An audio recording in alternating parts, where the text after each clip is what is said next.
Good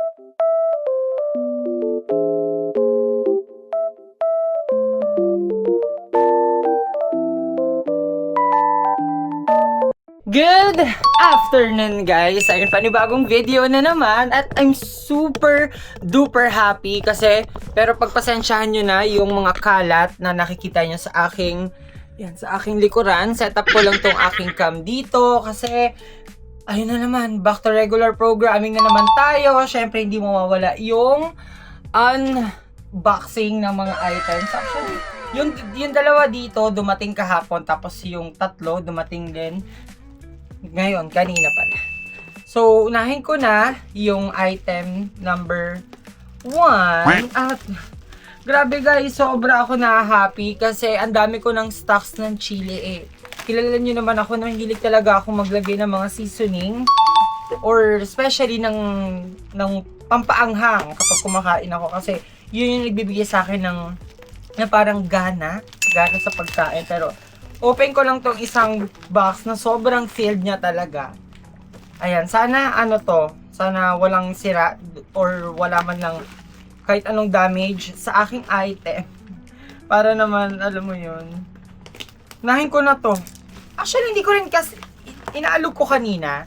Tinitignan ko kung ano nga ba laman na itong item na to. Or itong parcel na to. Pero, kaya pala siya umaalog-alog. Kasi, lahat ito ay, lahat siya ay fresca tuna. Yan, grabe. Ay, hindi ko na isa-isain, pero ito siya, yung nakasulit pack ng fresca tuna.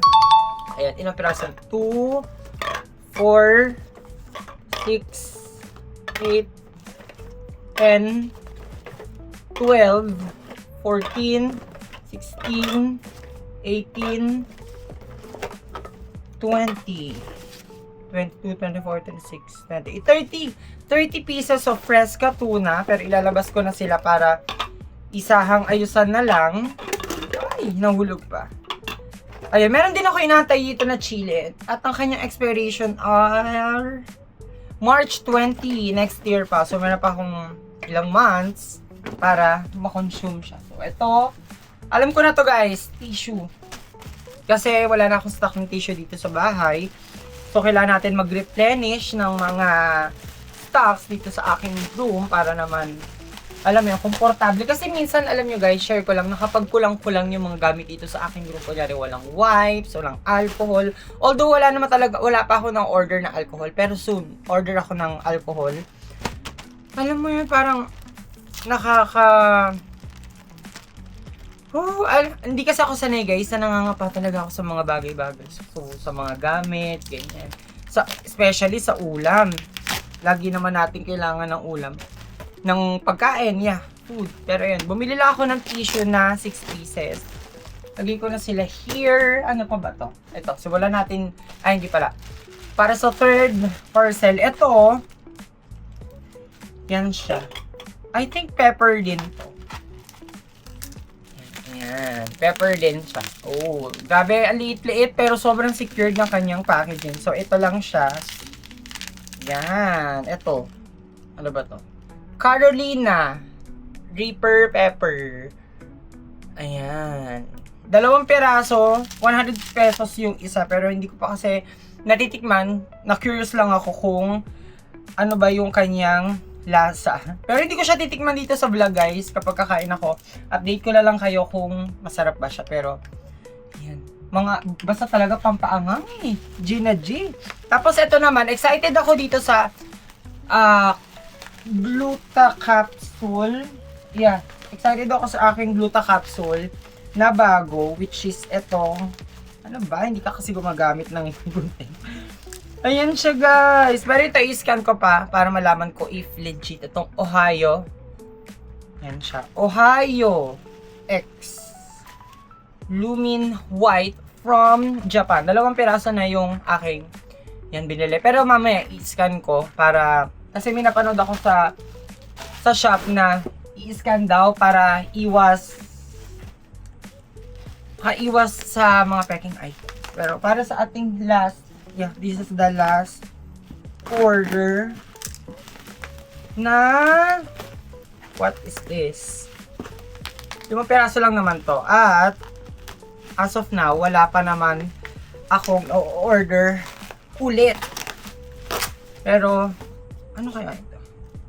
Tinanose ko. Lagi na lang tuwing nagbablog, nagaganyan ako. Hindi ko ba alam? Oh! Ito na yung mga chilies. Kung nung nakaraan, ang pinakita ko sa inyong chilies ay yung RS chili. Ito naman ay, mag-open tayo ng isa.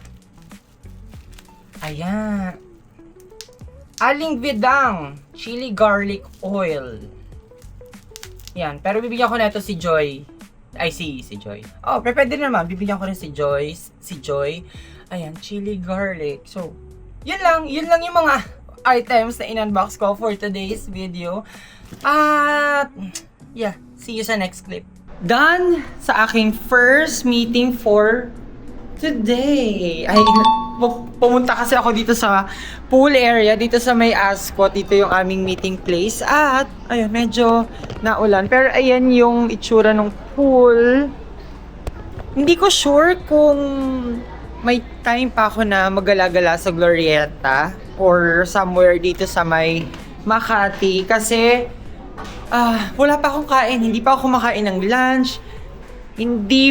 Although uminom naman ako ng beauty collagen milk, yun nga lang. Wala talagang time since gumising ako kanina, pagising ko, dami ko na agad inasikaso. Tapos yung mga orders, in-unbox ko na nga.